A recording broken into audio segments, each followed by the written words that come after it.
August 12th, 1944. The skies above the hedgerows of Normandy burned with the golden light of an early afternoon sun. Shadows stretching across the churned earth below. You are flying at 14,000 feet. The roar of the Napier Sabre engine vibrating through your bones, shaking the Hawker Typhoon beneath your hands. Sweat slicks your palms on the control stick, eyes scanning the distant horizon where the plumes of black smoke curl from German Panzer columns, advancing cautiously through the bocage. For months, the Typhoon had been a laughingstock among the Luftwaffe's veteran pilots. Its early days were marked by brittle structures, engine teething troubles, and a reputation for snapping wings under stress.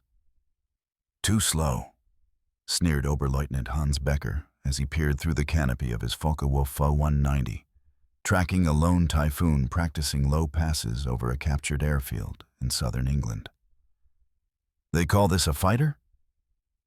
Yet today, that perception would shatter. In the distance, you hear the rumble of German tanks, their steel hulls glinting under the sun.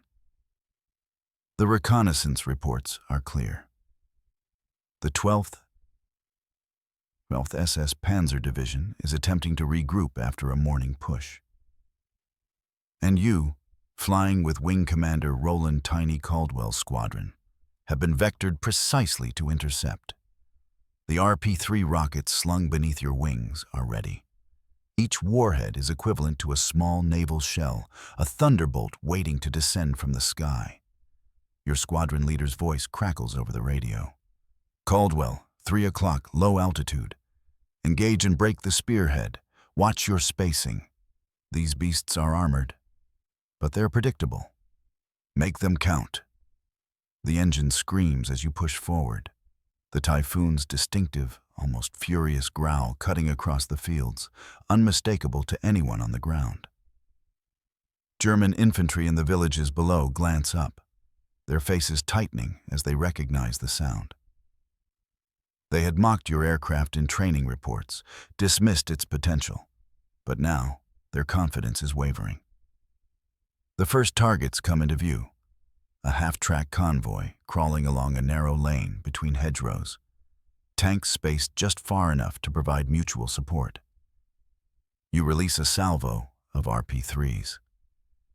The rockets leave your pylons with deafening blasts. One by one, they impact. Explosions rip through the convoy. Steel twists and smoke spirals skyward. The ground trembles beneath your wheels. Soldiers scatter. Tanks halt, and the column's advance screeches to a halt.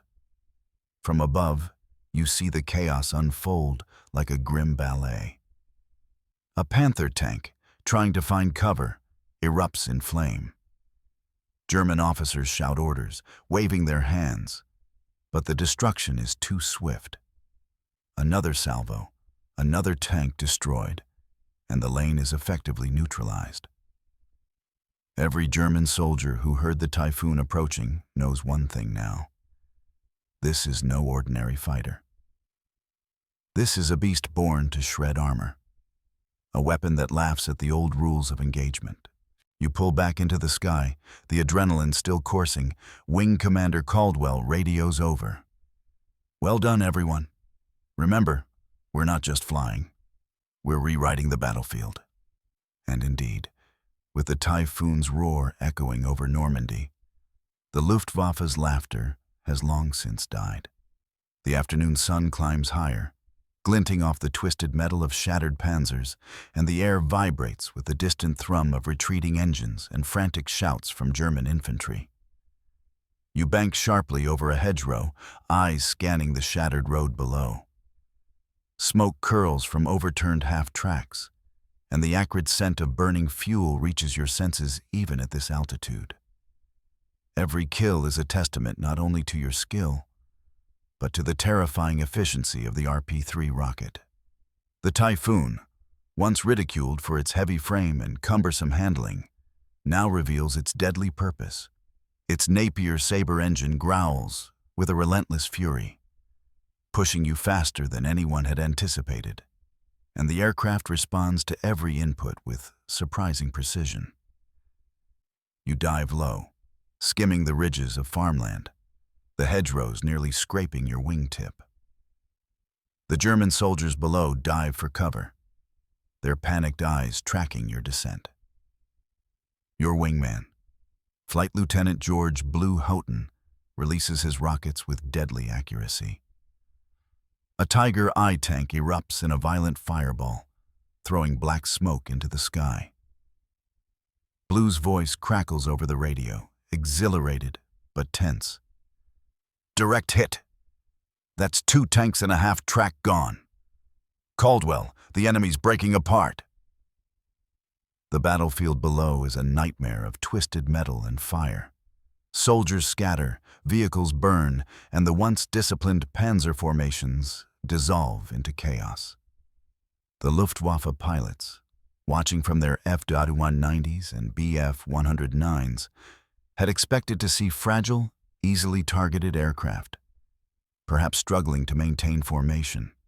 Instead, the Typhoons swoop in with terrifying speed and accuracy, every rocket a small missile of destruction. In the rear, German forward observers struggle to call in artillery. Their signals are drowned out by the sound of Typhoon engines tearing across the fields. Entire battalions of infantry abandon their positions, racing for whatever cover remains. Tank crews abandon armored vehicles, leaving key pieces of heavy equipment vulnerable to follow-up attacks. The shock is absolute. The aircraft they had mocked for months have transformed into hunters of men and machines alike. From your vantage point, you see the broader impact. Roads once clogged with reinforcements are empty. Bridges stand unguarded, and pockets of German troops vanish into the landscape, trying desperately to regroup. The psychological effect is undeniable.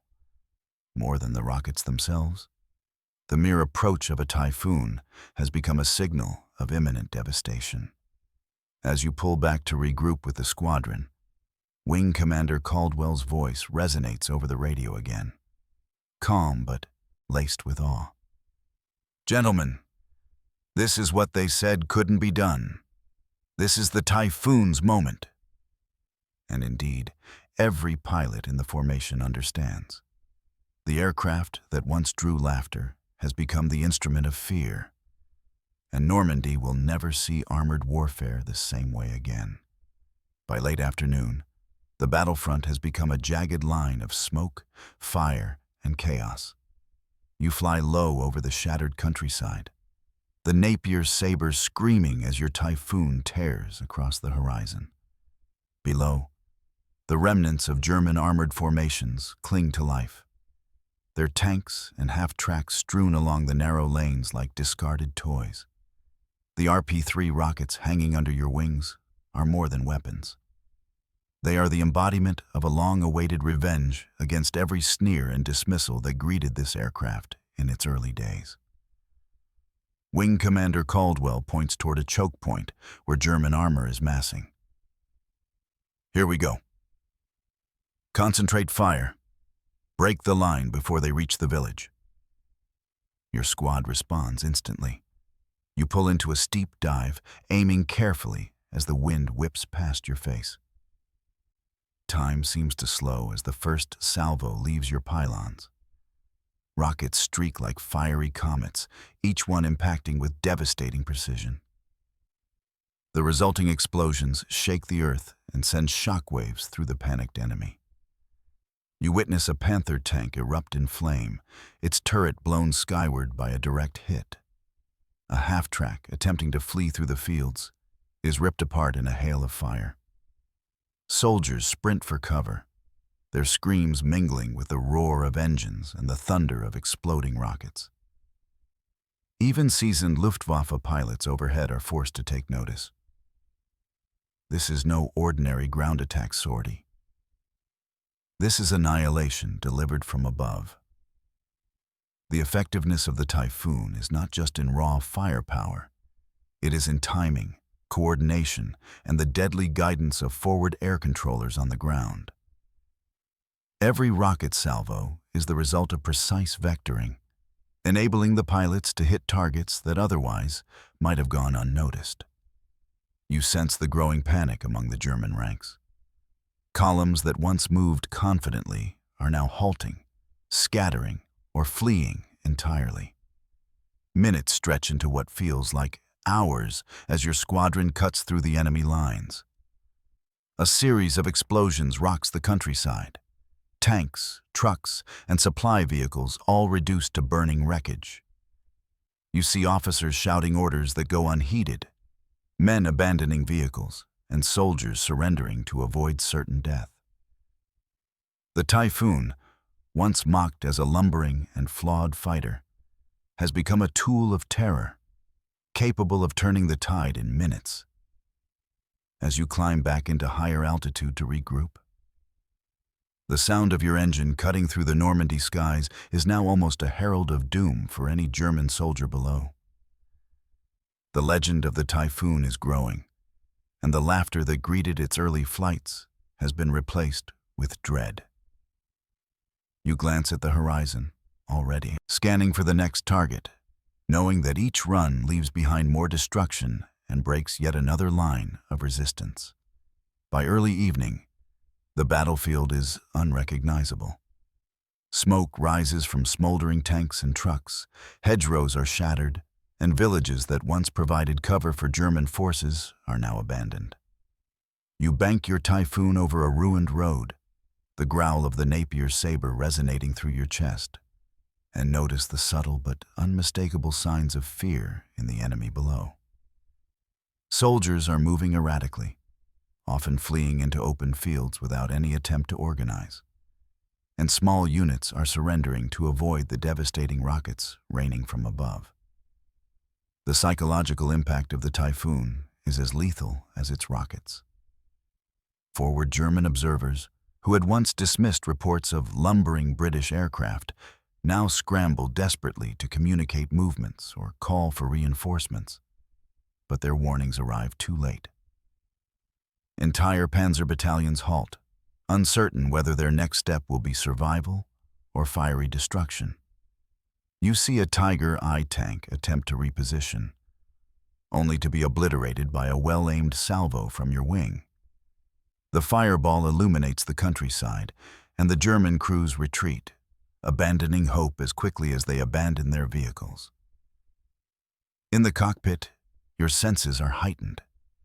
The roar of the engine, the scent of burning fuel below, the crackle of the radio, all become part of a grim symphony of destruction.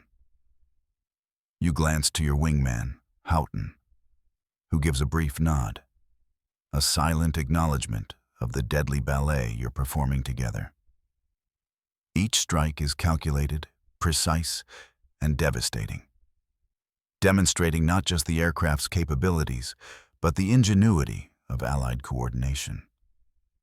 As night slowly approaches, the last panzer elements attempt a withdrawal. Smoke and flame mark the path of destruction the Typhoons have carved. Wing Commander Caldwell's voice comes over the radio, calm but tinged with satisfaction. "Well done, men. Today, we proved that an aircraft mocked for its flaws can become the nightmare of every armored column it meets." Even as you ascend to higher altitude, the German soldiers below are left with a haunting realization. The Typhoon's roar signals not merely an air attack, but a tactical transformation on the battlefield. Where once they had advanced confidently, now they hesitate, scatter, and retreat at the mere approach of the aircraft they once derided. The fear is palpable, a new weapon in itself. By the time the sun sets over the Normandy countryside, the Typhoon has earned its place in history, not as a flawed fighter, but as the hammer that shattered German armored formations, the aerial predator that turned Mockery into terror. You bank your aircraft for the return flight, the fields below smoldering reminders of the destructive power that can turn the tide of battle. And you realize that the legend of the Typhoon has only just begun. Night falls over Normandy, and the once proud German armored columns lie in ruins, scattered across the countryside like broken chess pieces. You taxi the Typhoon back onto the makeshift airstrip, your hands still shaking slightly from the rush of adrenaline. The aircraft that had been dismissed as unstable, slow, and fragile has proven itself in the most unforgiving environment imaginable. Pilots and ground crews gather around the battered planes, some wiping soot and oil from their uniforms, others exchanging stories of near misses and perfect hits. Wing Commander Caldwell approaches, his eyes scanning the horizon where faint plumes of smoke mark the destruction below. "Gentlemen," he says quietly, almost reverently, "this is what determination, coordination, and a little underestimated engineering can achieve."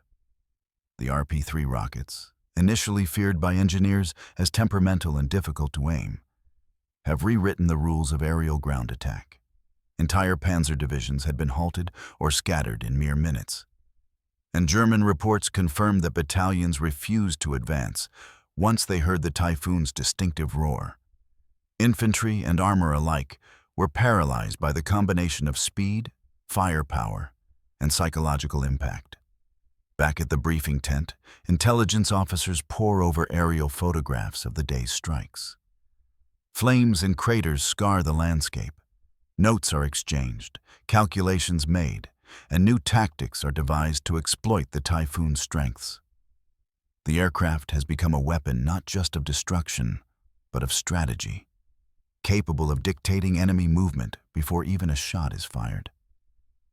You sit quietly in your cockpit, watching the horizon darken. The laughter that greeted the Typhoon months ago is a distant memory.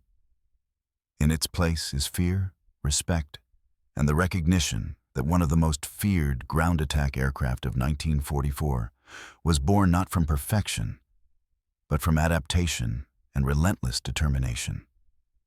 Each mission, each salvo of rockets, has transformed not only the aircraft, but the very nature of armored warfare in Western Europe. As the stars emerge above the Normandy sky, you reflect on the irony. The aircraft once mocked for its flaws is now the instrument of legend. Pilots of the Luftwaffe will speak in hushed tones of the Typhoon. Commanders will adjust tactics to avoid its deadly gaze, and historians will mark this day as the moment when a derided plane became one of the most feared and effective weapons of the Second World War.